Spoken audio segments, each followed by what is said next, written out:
Buenos días, aquí en Periódico Tierra Televisión, hoy para celebrar que este año se cumplen los 120 años de la gesta de Valer, de los últimos de Filipinas, queríamos traer a un especialista en ese asedio y contamos hoy con la presencia de Miguel Ángel López de la Asunción. Miguel Ángel, bienvenido y muchas gracias por atender nuestra petición. Muchas gracias a ustedes y encantado de poder colaborar con Tierra. Sabemos que eres el autor del libro Los héroes de Valer. La verdad que es un libro bastante interesante y que desde aquí recomendamos. Y vamos a empezar a hablar de la gesta, de cómo llegan a Valer ese regimiento de cazadores y cómo lo hacen. ¿Lo hacen todos a la vez? ¿Los mandos van por un lado? Bueno, siempre hablamos del destacamento de Valer, pero tenemos que tener en cuenta que dentro de esa guarnición de Valer va un destacamento militar de 50 cazadores expedicionario, perteneciente al batallón de cazadores expedicionario número 2, bajo las órdenes de 2 segundos tenientes, pero también llega un contingente de un teniente médico y de 3 sanitarios pertenecientes a la 4ª Brigada de Sanidad Militar. Con ellos también va un cargo político, pero que lo ostenta un militar, que es el comandante don Enrique de las Morenas y Foxy, en aquellos días todavía capitán, fue ascendido a título póstumo, y con ellos también llega Fray Cándido Gómez Carreño, que era el fraile de Valer, que después de haber caído prisionero de los insurgentes en una emboscada que les hicieron en octubre del año anterior, regresaba a su pueblo. Tenemos que tener en cuenta que de ese contingente, de ese batallón que llega a Valer en febrero del año 98, 10 o 11 de esos cazadores son supervivientes del ataque que hicieron al destacamento en octubre. Luego ellos saben dónde regresan y conocen perfectamente el pueblo y lo que les esperaba. Eso también queríamos saber, porque claro, siempre se dice que son gente de reemplazo, aquellos que no podían pagar las 2.000 pesetas, pero claro, la idea, desde luego eran gente muy experta y que desde luego traían a sus espaldas muchas horas de combate. Sí, eso es un mito. Bueno, el libro se llama Los últimos de Filipinas, mito y realidad del sitio de Valer. Lo que hemos intentado es acabar un poco con esos mitos que no por mucho repetirse tienen que convertirse en realidad. Dentro del imaginario popular se han cogido, también muchas veces influenciados por películas, por series, por ensayos poco rigurosos, ideas que no son ciertos. El mito tan manido de las 2.000 pesetas, de esos soldados arrancados de sus hogares, yo es algo de lo que huyo. Tenemos que ver la historia desde el momento en el que ocurre, no desde hoy en día. Muchos de esos soldados, gracias a sus expedientes militares, sabemos que llegaron voluntarios a Filipinas. Y lo que sí que es cierto es que no eran ningunos soldados bisoños, ni no eran soldados que desconociesen su empleo, sino que muchos de ellos llegaron incluso con 5 cruces rojas en un periodo de año y poco que llevaban en las islas. Cierto es que alguno de los miembros era recién llegado, los menos, y sin lugar a dudas es una fuerza que conoce, sabe lo que es la milicia, sabe su empleo, y en ningún caso son mandados allí, como también se ha llegado a decir, unos soldados que son enviados a morir prácticamente. Es una fuerza que es enviada para 2 meses en un principio, pero la administración militar les manda víveres para 4, por ejemplo. Estaban fenomenalmente pertrechados, tenían el mejor arma de asalto que había, que era el fusil español Mauser 93, tenían unas botas increíbles, un uniforme que estaba adecuado al lugar donde tenían. Es también romper mitos y romper lanzas y estar orgullosos pues de nuestro ejército, no también lógicamente de hoy en día, pero de nuestro ejército de finales del 19. Vamos a ir, porque antes de entrar en el asedio, que nos gustaría a todos que nos hablara de él, de los libros que se han escrito, porque bueno, el más conocido es el de Martín Cerezo, El sitio de Valer, pero también Ramón Boades, el soldado Ramón Boades tiene uno y Fray Minaya, que hay cosas que no concuerdan o que no son iguales que las que habla el teniente Martín Cerezo. ¿Qué nos puedes decir de esos 3 libros? A decir verdad, el único libro que había publicado es el libro de don Saturnino Martín Cerezo, que es el último comandante de la posición, que por aquel entonces era segundo teniente de infantería. Martín Cerezo publica en 1904 sus memorias y es un libro fantástico donde nos cuenta desde el punto de vista del militar lo acontecido en Valer. También lo hace como una defensa ante todos los ataques injustos que estaba recibiendo su persona. Al destacamento, hasta que se dilucida su actuación, incluso se les achaca haber asesinado al comandante de las Morenas. Se dice una serie de barbaridades que Martín Cerezo en su libro aclara. Ellos pasan, cuando llegan a Manila, un cuestionario, un interrogatorio, donde queda meridianamente claro que su actuación ha sido ejemplar, pero aún así muchos medios en la península dudan de la veracidad y recibe ciertos ataques. Martín Cerezo los zanja con esa publicación. Una fuente fundamental que nosotros hemos tenido la suerte de manejar durante meses, el original, son las memorias del padre Minaya, Félix Minaya, que yo creo que no están datados, pero yo creo que sobre el año 4 o 5, 1904 o 5, escribe de puño y letra 3 partes en las cuales el padre Minaya cuenta el antes, el durante y el después del sitio de Valer. Han estado inéditas hasta fechas muy recientes y son muy interesantes porque en muchos capítulos divergen, cuentan cosas que no son ni estrictamente iguales, o lo que calla uno cuenta el otro, y nos ha servido pues para fusionar ambas junto con todos los testimonios que tenemos de los soldados en diversos juicios y causas militares y hacer lo que nosotros creemos que es un aproximamiento muy cercano a lo que realmente pasó en Valer. Y por otra parte está también un pequeño cuadernillo que yo he tenido la suerte también de manejar el original, que es muy interesante, del soldado Ramón Buades. Yo cuando me llegó, se había publicado un artículo por parte de un compañero investigador malagueño en el cual decía que era una fuente inédita del sitio de Valer, pero yo cuando recibí el original por parte de la familia y pude leerlo, me sonaba muchísimo. Yo eso lo había leído en algún lugar. Efectivamente, recordé dónde, cogí un número antiguo del diario de Manila y vi que el testimonio del soldado Ramón Buades no era otra cosa que la transcripción a mano que Ramón Buades había hecho del artículo del periódico. Es decir, no es una memoria, sino es una copia de un artículo que apareció en el diario de Manila. Entonces, lamentablemente, fuentes de primera mano tenemos únicamente dos, pero yo creo que son suficientes para acercarnos al episodio histórico. Y a la realidad de lo que allí ocurrió. Nunca lo vamos a saber, la realidad.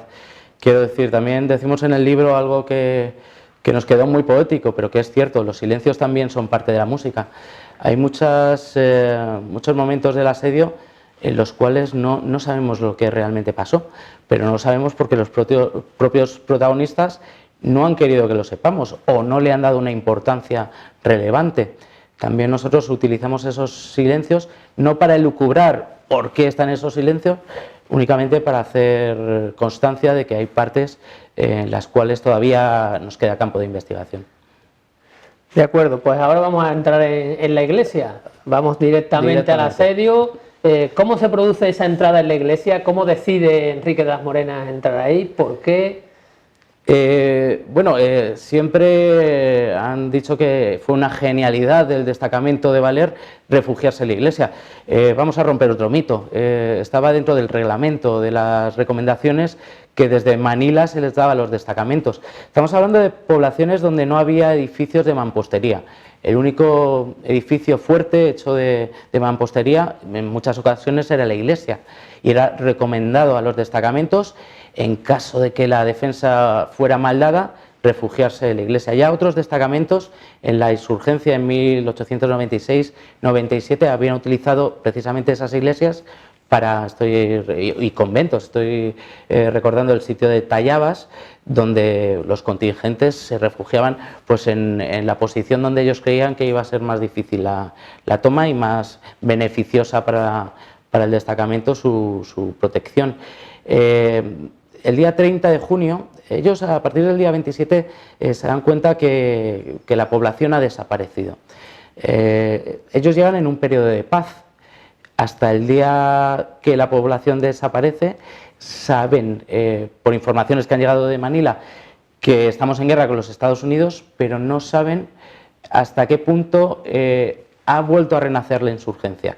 Ellos el día 27 son conscientes de que la población local ha desaparecido, de que han sido robados varios objetos del sacerdote, que les han robado su propia ropa militar, que les había sido entregada a las lavanderas locales para su limpieza. Y bueno, ellos deciden cambiar de las 3 o 4 ubicaciones donde estaba repartido el destacamento, pasar al templo, a la iglesia. El día 30 por la mañana, don Saturnino Martín Cerezo, con una fuerza, inicia una descubierta, pues lógico reconocimiento militar de seguridad, y en el Puente de España reciben un primer ataque, reciben un primer herido, es decir, ya tenemos heridos del destacamento justo antes de iniciar el sitio. Consiguen replegarse, cerrar la puerta de la iglesia, y desde aquel momento queda formalizado el sitio. Estamos hablando de una defensa de ni más ni menos que 337 días, y yo siempre recalco 336 noches, porque por la noche no se paraban, ellos no fichaban y se acababa el sitio. Ellos no tienen recambio, es decir, las fuerzas sitiadoras sí tienen la posibilidad de descansar, de tener un relevo. Ellos están permanentemente en servicio, y creo que es una de las gestas militares, de las muchas y laureadas que tenemos la suerte de contar en nuestro ejército, más reseñables por su épica y por el ejemplo que nos han dado. Bien, se inicia el asedio y todos pensamos 337 días con 336 noches en una iglesia. Bueno, hay que comer 337 días y luego hay que tener munición para disparar durante 337 días. Sí. ¿Cómo organizan el tema de la intendencia ellos en la iglesia? Pues rompemos otra nueva lanza por nuestro ejército, nuestra administración militar, que desde Manila les manda víveres para 4 meses, cuando la misión estaba programada para 2. La genialidad del párroco de Valer, que pocos días antes compra 60 cabanes de arroz, un cabán que, como todo el mundo sabe, que bueno, estamos hablando de unos 3.400 kilos de palay, de arroz sin pelar, que a la postre serían fundamentales para la duración de la defensa. Y también, bueno, desde Manila habían llegado con 11 cajas de cartuchos de Mauser, es decir, ellos, después de 367 días, tienen ni más ni menos que destruir, no recuerdo ahora mismo, pero casi 5.000 cartuchos para que no caigan en manos del enemigo, sin haberse privado o habiéndose privado únicamente de utilizar o de malgastar munición en los primeros días. Los primeros días del asedio sí que se les da orden de únicamente disparar cuando el objetivo está claro, pero luego no se privan. Quiero decir, hay un lógico o un buen entender en lo que son los recursos propios, pero vamos a poner en valor que también después de 11 meses de asedio ellos tienen que destruir parte de su munición para no hacerla caer en manos del enemigo. Yo creo que es una preparación muy inteligente. Muy inteligente. La iglesia es preparada de tal manera que lo que en un primer lugar era una iglesia pasa a convertirse desde el minuto 0 de la defensa en un hospital, porque entran con un primer herido. Ese almacén donde habían almacenado también todos los víveres pasa a ser una fortaleza prácticamente inexpugnable, porque lo que ellos hacen es retirar las losas del suelo de la iglesia, fortificar, hacer sacos terreros con la arena que sacaban, parapetar todas las posiciones, terraplenar la puerta de tal manera que no fuera posible de ninguna manera abrirla y dejar únicamente 2 entradas en forma de gatera al templo, al fuerte, a la defensa, de tal manera que si un enemigo conseguía romper la línea defensiva que propiciaban las 2 trincheras exteriores y conseguían llegar a la posición de entrada, el primer enemigo que intentase la entrada sería inútil, muerto por las bayonetas españolas, y ese mismo cuerpo impediría la entrada de otros. Es decir, era prácticamente imposible entrar por la fuerza en la iglesia de Valer. El enemigo lo sabe, y en todo el sitio lo que sí que intentan es quemar la posición española, pero no intentan la toma cuerpo a cuerpo, porque saben que es prácticamente imposible. Has hablado de los trabajos de fortificación, de la preparación que tienen los soldados españoles, que eran gente experta, con 22, 21, 20, 23 años. Y 17. Y 17 años eran gente que ya llevaban muchos combates en su espalda. Te recuerdo ahora el nombre del cabo José Oliveros, que por lo visto pues llevaba muchísimo, ¿no?, combatido. Cabo Olivares Conejero es una de las figuras fundamentales de este sitio. Luego hablaremos, si quieres, de la salida del 14 de diciembre, que es la que consigue salvar al destacamento, porque bueno, entraremos también en temas de enfermedad. Pero sí, en fechas recientes hemos descubierto, se ha descubierto en Lebrija la partida de nacimiento de uno de aquellos soldados, Miguel Pérez Leal. Tengo gran amistad con uno de los descendientes, Gonzalo Caputo Barbarillo, es una persona fantástica. Y bueno, hemos descubierto que él se alista en el puerto de Cádiz para combatir, va como voluntario a la campaña. Y miente descaradamente en el momento de la recluta, porque él nació el 7 de julio de 1880 y dice haber nacido en el 74, ni más ni menos que 6 años antes. Entonces podemos decir que también llegó como menor de edad a Valer, un crío, pero no obstante en campaña ya había tenido alguna condecoración. El hecho de que en todo el sitio haya únicamente 2 bajas por fuego enemigo nos da idea de lo preparados y de lo bien que sabían protegerse y de los buenos soldados que era nuestro destacamento de Valer. Sí que sorprende que solamente hubiera 2 bajas por fuego, y es significativo eso precisamente por la preparación que tenían, seguro, con toda duda. Pero bueno, esa preparación es buena, pero 337 días encerrados en una iglesia con penurias, con enfermedades, que ahora hablaremos de ellas y de Vicil de Quiñones, pero la guerra psicológica que le hacían los enemigos tagalos también era importante. Sí, indudablemente. Vamos a ponernos en situación, porque a mí me gusta también entrar en esa iglesia, en la cual, durante 20 años, imagínate las veces que yo he entrado en esa iglesia y me he metido allí, he hecho guardias, he enterrado a compañeros, he pasado el hambre o me han herido, y te has metido y te has puesto, bueno, cómo una persona o cómo un militar puede luchar contra un enemigo real, que te acosa, que te dispara, pero también contra sí mismo. No saber qué está pasando fuera, no saber cómo está discurriendo la guerra, ver cómo tú en un espacio de poco más de 300 metros cuadrados, donde también hay que ponerse en lugar, gran parte de ese espacio está ocupado por los víveres, las municiones, otra parte está el pequeño hospitalillo o enfermería que habían creado, los oficiales tenían también su pequeño espacio. Meternos ahí y meternos casi a oscuras, con una humedad casi del 100%, lluvias constantes, porque el enemigo, en cuanto vio que no era factible de alguna manera desbaratar las defensas españolas, lo que hace es disparar al tejado, un tejado de zinc que enseguida rompe y deja caer las lluvias constantes, prácticamente después de un tiempo a la intemperie, viendo cómo tus compañeros poco a poco van falleciendo. Ese hospital, fuerte, iglesia, pasa a ser también un cementerio. Como tienes que dormir, porque no hay más espacio al lado de la tumba de tu compañero del alma, muchas veces de tu paisano. Es muy duro, pero aquellos soldados, aquellos militares españoles en ningún momento se vinieron abajo. Estaban convencidos de que estaban cumpliendo con su deber, de que estaban haciendo lo que habían llegado a hacer y, vamos, desde mi punto de vista es ejemplar, totalmente ejemplar el comportamiento del destacamento de Valer.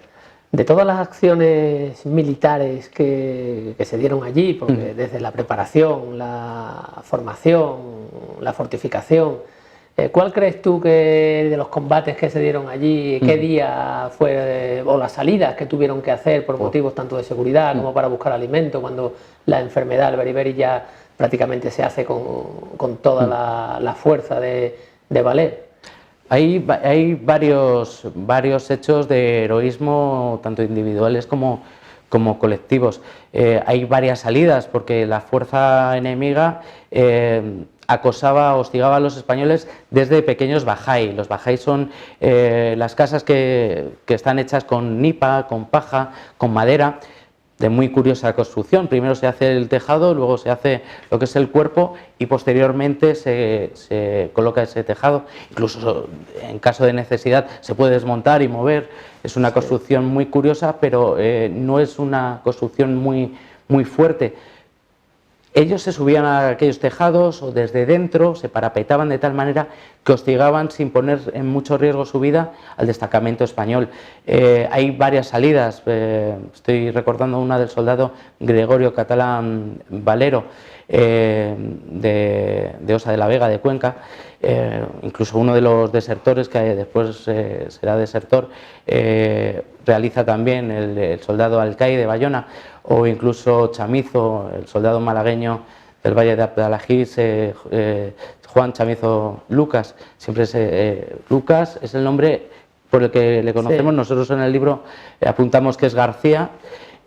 Son varias salidas que hacen a cuerpo descubierto con una lata de gasolina, de igual manera que lo hizo Eloy Gonzalo en el poblado de Cascorro, en Cuba, y se exponen, pero consiguen quemar las posiciones enemigas de tal manera que alivian un poco el sufrimiento del destacamento, el atosigamiento que reciben por parte del enemigo. Sin duda, la acción, digamos, militar, que podríamos decir que desde mi punto de vista tiene un mayor valor porque propicia la continuación de la defensa, es la realizada por el cabo José Olivares Conejero y 10 soldados. Por otra parte, los 10 voluntarios, que eran los 10 únicos que se podían mantener por su propio pie en aquellos momentos, que a plena luz del día salen, consiguen asustar a los primeros defensores y van quemando todo el perímetro de casas y primeras trincheras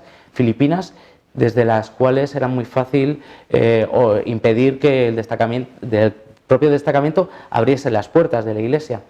Ese día, ese 14 de diciembre, consiguen aumentar el perímetro de defensa, consiguen tener una posición que les permite abrir la puerta, airear y, lo que es también más importante, hacer pequeñas salidas a los alrededores de la iglesia para poder recolectar ciertas plantas, ciertos verdes, como decían ellos, vegetales y pequeños animales que les ayudan a escapar de la epidemia de beriberi, que si quieres comentamos someramente. El beriberi es una enfermedad que en aquellos tiempos no se sabía qué lo causaba. Tenemos la suerte dentro de lo que es el destacamento de Valer que hay un médico. Nunca un destacamento tan pequeño tenía la posibilidad de tener un médico, pero se da la circunstancia de que un médico militar, marbellí o marbellero, como hay una diferencia entre marbellero y marbellí que me han contado cuando he ido a dar alguna conferencia allí, es marbellero, nacido allí en Marbella,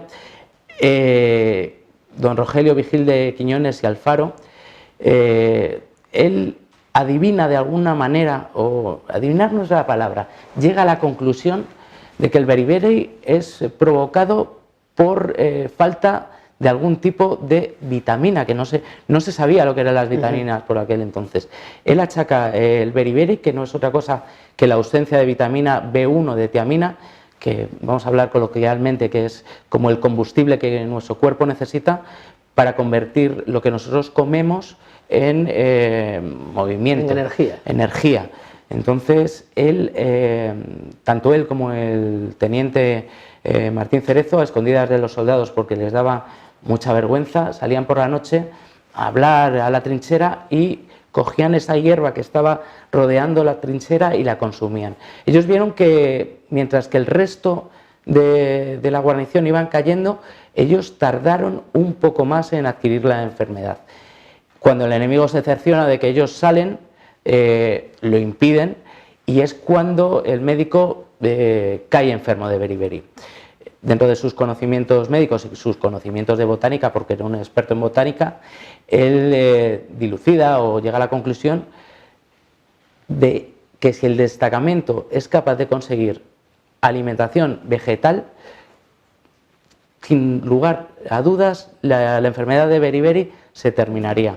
El 14 de diciembre, el 13 de diciembre, él está muy enfermo, llama a Martín Cerezo y le dice: Martín, mira, yo me muero, yo soy médico, yo sé que a mí me quedan muy pocas horas de vida.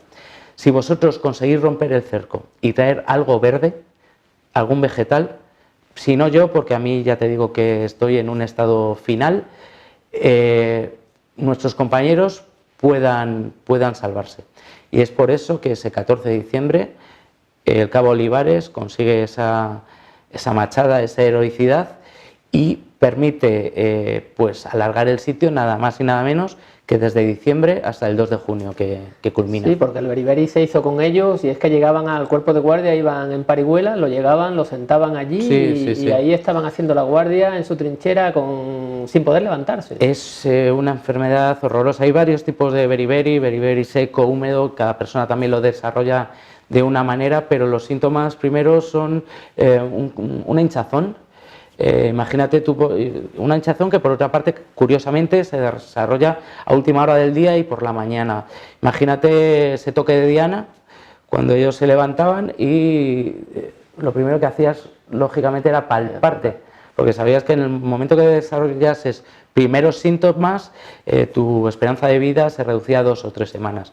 Y la mentira piadosa: oye, Manuel, ¿cómo me ves?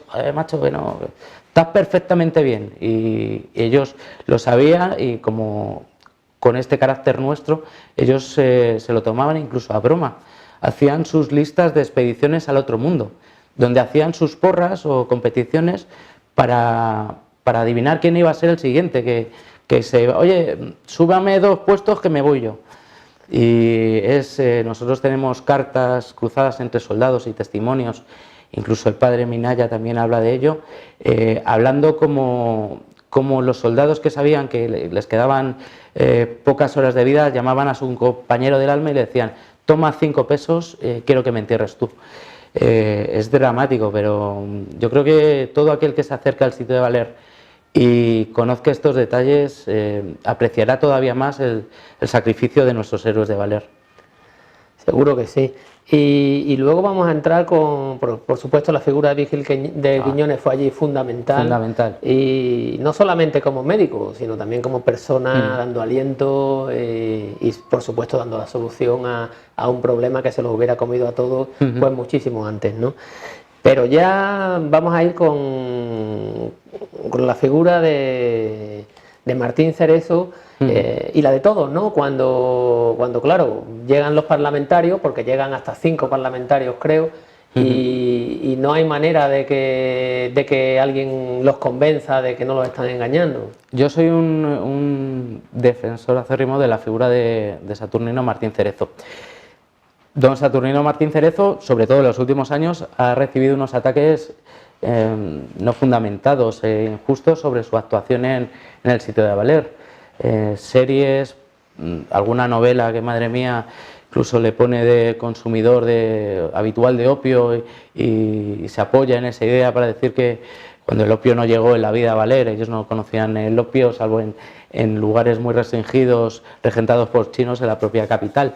Él le toca tomar el mando de del destacamento en el momento más difícil. Él viene, bueno, había sido sargento instructor en Málaga, asciende a segundo teniente por necesidades, o sea, por su pase al distrito de Filipinas.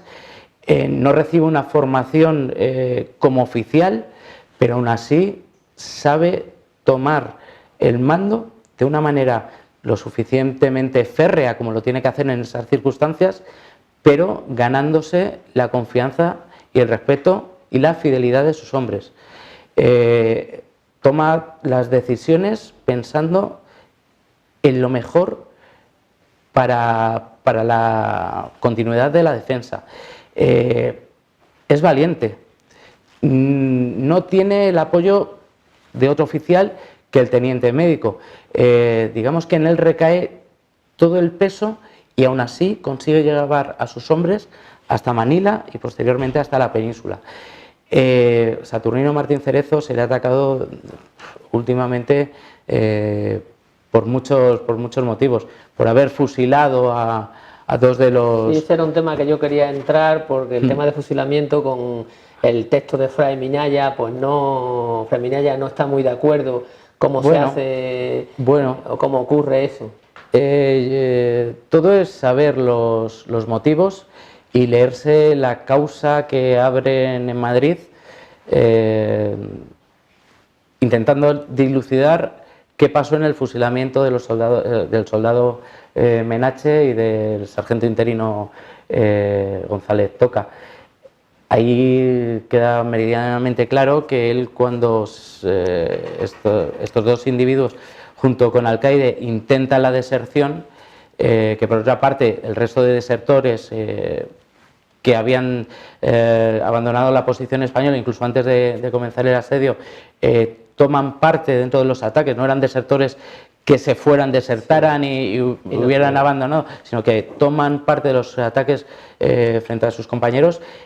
Él los juzga, se les hace una causa dentro de la Iglesia, queda claro, incluso son confesos de intento de deserción, los podía, según reglamentación, haber fusilado en el sitio 5 meses antes y no haber gastado esa comida tan escasa, y Martín Cerezo decide intentar aguantar con vida a los confesos de intento de deserción, quitar alimentación a los defensores y compartir esa alimentación con esta gente que son confesos. Él no actúa mal. El día de antes de abandonar la posición, ellos no pensaban en capitular, pensaban en abandonar las posiciones un poco a la desesperada, romper el cerco, e incluso por testimonio del propio Martín Cerezo y de alguno de los supervivientes, sabemos que él ofreció a 2 de los 3 confesos que quedaban dentro del batisterio, que hacía las funciones de pequeña prisión, la posibilidad de acompañarles. Ellos se niega y se ve ante la tesitura de proteger la vida de 34 y la suya propia 35, o de lamentablemente fusilar a dos personas que podían delatarles. Yo, sin lugar a dudas, no querría ponerme en ningún lugar en el momento de tomar esa posición. No obstante, hay un juicio, una causa militar que dura varios meses, y el juez instructor dictamina que no cae en ninguna falta, que lo hecho, si no acorde a las ordenanzas, se hizo de la mejor manera que en aquel momento se podía hacer. También hay algún estudio que ha dicho que dentro del destacamento había buenos y malos. En el libro de algún periodista, Manuel de Guineche, que establece que Martín Cerezo quizás es de los malos, y con él había parte del destacamento que le seguía, y hay otros más buenos dentro del destacamento. Para mí, yo creo que, respetando la obra de Leguineche, es una barbaridad. Ellos fueron a una y no podemos distinguir. Martín Cerezo es una persona que luego aquí en la península se preocupa por sus hombres. En 1904 envía el libro a todos. Se preocupa por saber cómo les va. Aquel que ve que no encarrila la vida de buena manera, le ofrece irse a trabajar con él a Madrid. Uno de ellos fallece muy pronto y deja una hija muy pequeña, y Martín Cerezo, cuando tiene la edad, la lleva, y fue una más en su casa, la lleva a su casa de Madrid y se convirtió pues casi en una hija más. Es un personaje muy humano. Yo tengo cartas cruzadas con los soldados y cartas cruzadas entre los soldados entre sí, de las cuales hablan maravillas de su mando. Y yo creo que eso es lo que tenemos que saber, lo que decían los propios soldados de su oficial, y no las elucubraciones que cualquiera que ha hecho una película o un libro sin mucho apoyo ha querido contarnos. Hablando de los soldados, eran grandísimos tiradores. Sí, sí, sí. Porque hay una anécdota que no sé si la corroborarás o no, de un niño que sale con una carta, ¿no? Es un soldado onubense de Almonte, de Huelva. Yo conozco también a alguno de los descendientes. Hay un niño que lleva una carta, sale de trincheras filipinas con una carta. Ellos ya habían dicho que no querían bajo ningún concepto parlamentar con gente que les quería engañar. Entonces el Parlamento no era bien recibido. Mandan un niño pequeño con una carta en la mano, y el soldado Jiménez Berro le dice al teniente: teniente, le asusto. Dice: ¿quiere usted que le quite la carta de la mano? Martín Cerezo, según los documentos que tenemos, dice: sí, pero en ningún momento le toques. Dice: no se preocupe usted, que no le tocaré. Y según cuentan, lo cuentan en varios periódicos, a su regreso, Jiménez Berro es capaz de retirarle la carta. Suponemos que sería no una carta pequeña, sino un legajo. Consigue asustar de alguna manera al niño sin en ningún momento herirle. Hay otro soldado de administración militar, porque aparte de cazadores, aparte de infantes, también teníamos, como hemos dicho, sanitarios de la Cuarta Brigada de Sanidad Militar. Teníamos un soldado de administración militar agregado al destacamento, Marcelo Adrián Obregón, de Villalmanzo de Burgos. Conozco también a los descendientes, gente fabulosa, y él era tan buen tirador que cuentan sus sobrinas, ya fallecidas, que en las ferias que había en Madrid, La Paloma, que siempre había sus puestos de tiro, él acertaba, incluso esas escopetas que en las ferias siempre están mal calibradas, están trucadas, sí. Él acertaba siempre igual, hacía el primer tiro, veía qué mal estaba la calibración, y a partir de ese tiro no fallaba ni uno. Y cuando ya le decía el feriante: tenga y váyase de aquí, por favor, él jamás aceptaba los premios y decía: no te los puedo aceptar porque sería como robarte. Fíjate el nivel de pericia que tenían nuestros soldados. Hicieron entre muertos y heridos unas 700 bajas al enemigo, que no es baladí, para que luego digan por ahí, nos enseñan en películas que poco menos eran inútiles o no estaban bien formados. No, la preparación sí que está fuera de toda duda. En cuanto a Marcelo Adrián, sí que nos llamó la atención viéndolo, que siempre aparecía, pues aparece la relación que hace Saturnino Martín Cerezo con su firma, y Marcelo Adrián sale junto con los sanitarios, y siempre llamó la atención ese motivo, y dices que es porque era de administración militar. Tengo que hacer un inciso. Sale con la fuerza, con los infantes, salen con los cazadores expedicionarios, y de hecho él es cazador hasta que llega a Valer. Le llega la comunicación de que pasa a formar parte de la administración estando de camino a Valer. Igual que Sánchez Caínzos, que es uno de los sanitarios, el único sanitario peninsular, porque los otros dos sanitarios eran nativos y abandonan la defensa incluso antes de empezar el asedio. Él pertenecía también a cazadores y por necesidades del servicio pues pasa a sanitario, pasa a administración. Era muy común. Date cuenta que hay muchas bajas dentro de de las fuerzas españolas y hay que hacer reajustes. Sin lugar a dudas, Marcelo pasa a Administración Militar porque es una persona preparada, que sabe leer, escribir, que tiene conocimientos. Él había sido sirviente de una persona que ejercía de político y que había sido notario aquí en Madrid y tiene una cierta preparación y unos ciertos conocimientos que le hacen propicio para ostentar aquel puesto. Cada cual pone lo mejor que tiene. Dentro del asedio tenemos zapateros, que en el momento que ellos se quedan sin botas, consiguen con maderas, cuerdas, cueros hacer botas. Tenemos cocineros, que son los que se dedican a pues, alimentar o de alguna manera estirar esos víveres de donde no hay, hacer... me estoy acordando de esa cena de Nochebuena, donde con cáscaras de naranja consiguen hacer unos buñuelos. Tenemos albañiles, esos albañiles que consiguen de esas losas hacer un horno que les permite calentar la comida. Tenemos también una persona, Hernández Arocha, que con su machete, yo tengo en mi colección particular un pequeño machete de Mauser, y yo cuando lo veo digo, es casi increíble que con este machete excavara entre 2,5 metros y 4 para encontrar agua en un pozo. Tenemos un médico, tenemos un religioso, no ponemos en valor la figura de ese religioso que al principio era uno y luego son 3.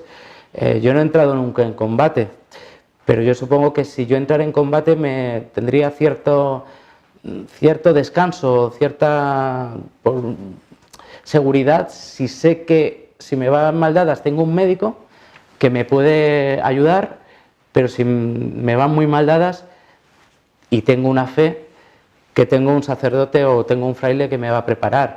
Esos frailes ayudaron mucho a los enfermos, ayudaron mucho a los heridos, sirven también para dar un paño de lágrimas también a esos soldados, que en los momentos de debilidad tenía alguien que les reconfortaba, incluso los propios oficiales. El capitán de las Morenas sabemos que actuó como un padre por confidencias de muchos de los soldados. Rogelio Vigil de Quiñones también, estoy recordando una carta que he tenido la suerte de tener en la mano de un soldado, de Gopar Hernández, un soldado canario, que escribe al hijo de Vigil de Quiñones, donde le cuenta que su padre, aparte de médico, fue como un padre para él. Cada uno puso lo que tenía y yo creo que cuando todos luchamos por un bien común, las cosas es muy difícil que puedan salir más. Muy curioso que si nosotros ponemos una chinchetita en un mapa de España, están casi todas las provincias españolas, regiones españolas representados. Allí había gallegos, andaluces, extremeños, baleares, canarios, había Teniente Zayas, que era de San Juan de Puerto Rico, navarros, catalanes, aragoneses, valencianos. Estábamos todos y todos a una, y yo creo que cuando todos vamos a una, ya te digo, es muy difícil que nos haga mal. Bueno, pues la verdad que es interesantísima esta conversación. Hemos aprendido y estamos aprendiendo muchísimo sobre Valer, los últimos de Filipinas y los mitos de los que habláis aquí en vuestro libro, y desde luego estamos abiertos a una próxima visita, una siguiente visita. Se celebra este año los 120 años de Valer. Sabemos que hay una exposición en el Museo de Toledo y se están haciendo muchas exposiciones. También hay otra en el Museo Militar de Valencia. Y desde luego la gesta de Valer, yo creo que los españoles debíamos de por lo menos conocerla, saber qué ocurrió allí, y luego que seguro que hay más luces que sombras, ¿no? Indudablemente. Tengo que dar las gracias a mi ejército porque se está haciendo un reconocimiento institucional. Yo cuando empecé con esto hace 20 y tantos años llegaba a los pueblos y nadie les conocía en sus propios pueblos, o contactar con sus propias familias y no tener ningún dato que darme. Incluso descubrir a familias que era uno de los héroes de Valer, que había de los que ellos conocían como últimos de Filipinas. Y este año estoy contentísimo ver que desde mi ejército se van a hacer 50 actuaciones o 50 participaciones, conferencias, en las cuales me cabe el honor de participar en algunas, la exposición del Museo del Ejército de Toledo, con la que he tenido una muy somera colaboración, pero que creo que es de obligada visita. Yo creo que dice mucho de vosotros, que sois continuadores de estos soldados, el cariño con que se les está tratando, la admiración y el orgullo y el honor de ser sus continuadores. Y yo no puedo más que agradecer ayuntamientos, incluso asociaciones, y yo creo que habrá sin duda un antes y un después de este 120 aniversario, y ojalá conozcamos todos un poco más de la figura de los últimos de Filipinas, como los conocemos, héroes de Valer, como ellos se denominaban. Bueno, pues hemos tenido aquí la visita de Miguel Ángel López de la Asunción, especialista en Valer y autor de Los últimos de Filipinas, y libro que volvemos a recomendar. Como todos, para empezar por el del general Saturnino Martín Cerezo, el de Fray Minaya, y bueno, unos tienen más sombras que luces y otros más luces que sombras, pero desde luego cuanto más se escriba, más se diga y que todos conozcamos nuestra historia, pues será mejor. Desde aquí, desde la revista Tierra, te queremos dar las gracias, y bueno, y esta es tu casa, y cuando quieras puedes venir por aquí. Muchas gracias, es un placer y a vuestra entera disposición.